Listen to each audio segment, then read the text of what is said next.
Nakilig muli ng Filipino fans ang South Korean actor na si Park Seo-joon. Nasa Pilipinas si Seo-joon para sa kanyang ine-endorsong brand and advocacy. Sa fan meet niya kagabi, the crowd went wild nang lumabas siya sa stage.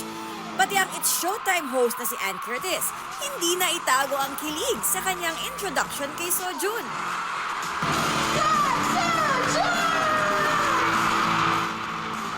안녕하세요. 이름이 나입니다. And you know what? The Philippines and the Filipinos adore you so much. Ilang fans din ang nabigyan ng pagkakataong makausap ang Korean star.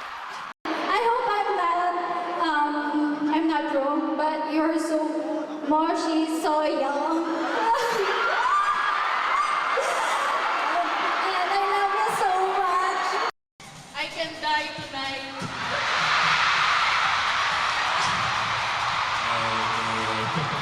Your Itaewon class gave us hope that despite that you fall 7 times, you can get up 8 times. I love you!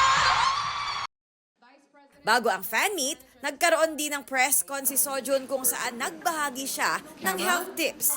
Importante raw na pagtuunan ng pansin ang mental health. Pero para ma-achieve yan, kailangan ding maging healthy ang katawan. Ang kanyang workout routine, 그것도 너무 강렬했던 것 같고 I start off by stretching for 30 minutes, then I would do my weight training for around 30 to 40 minutes, and after that, I try my best to run for 5 kilometers. Stretching for 30 minutes is kind of long, isn't it? Is that why you're so long and lean?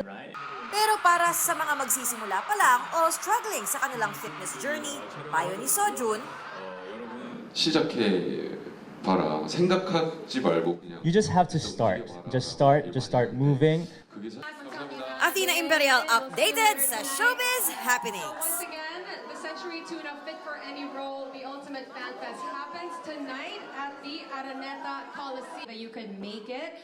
Welcome.